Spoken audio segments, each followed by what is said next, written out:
আজকে আমরা দেখব দ্বিতীয় পর্যায়ক্রমিক মূল্যায়ন 2025-এর জন্য বাংলা প্রশ্ন প্রথম শ্রেণী, যেখানে পূর্ণমান 30, সময় রয়েছে 1 ঘন্টা। চলে যাব প্রশ্নপত্রে।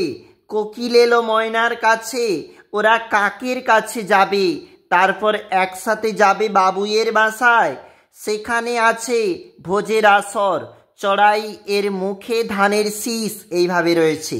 উপরের অংশটি পড়ে নিচের প্রশ্নের উত্তর দাও। 2 গুণ 5। কোথায় ভোজের আসর হবে? দেখো, বাবুইয়ের বাসায়। বুলবুলি কি এনেছে? বুলবুলি পাকা পেয়ারা এনেছে। ময়নার কাছে কে এসেছে?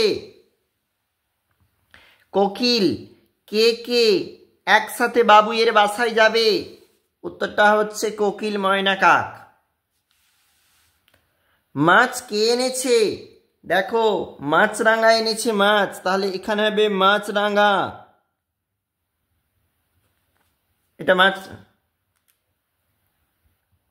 ওটা মাছরাঙা হলো। চলে যাচ্ছি। এলোমেলো বর্ণ সাজিয়ে অর্থযুক্ত শব্দ বানাও। বিয়োগ মৌমাছি 2 নাম্বার। শূন্যস্থানে বক্সের শব্দ বসাও। বনে থাকে পশু পাখি, নদীর ধারে হাসানের বাড়ি, মাঠে গিয়ে ঘুড়ি ওড়াই, শরবত খেলে ভালো লাগবে। পরের পেজে চলে যাচ্ছি। পরের পেজ, মিল করো। কোকিল ডাকে, আমরা গান শুনি, রামবনে ফুল পাড়ে, সব নিয়ে জড়ো করি। বৈশিষ্ট্য বুঝে ফাঁকা ঘর পূরণ করো। বকম বকম ডাকি, দানা খুঁটে খাই পায়রা। ঝাড়ুদার পাখি বলে লোকে আমাকে কাক।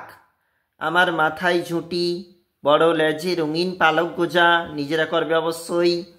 চলে যাচ্ছি 6 দাগে। দেখো, ফাঁকা জায়গায় বক্সের বর্ণ দিয়ে শূন্য অর্থযুক্ত শব্দ বানাও। 5 নাম্বার। বাঁশ একটা তোমাকে দিয়েছে, চুল, মুড়ি, ডিঙ্গি, নকল, শশা। ছবি দুটির নাম লেখো। কলা, ব্যাঙ। অবশ্যই দেখবে।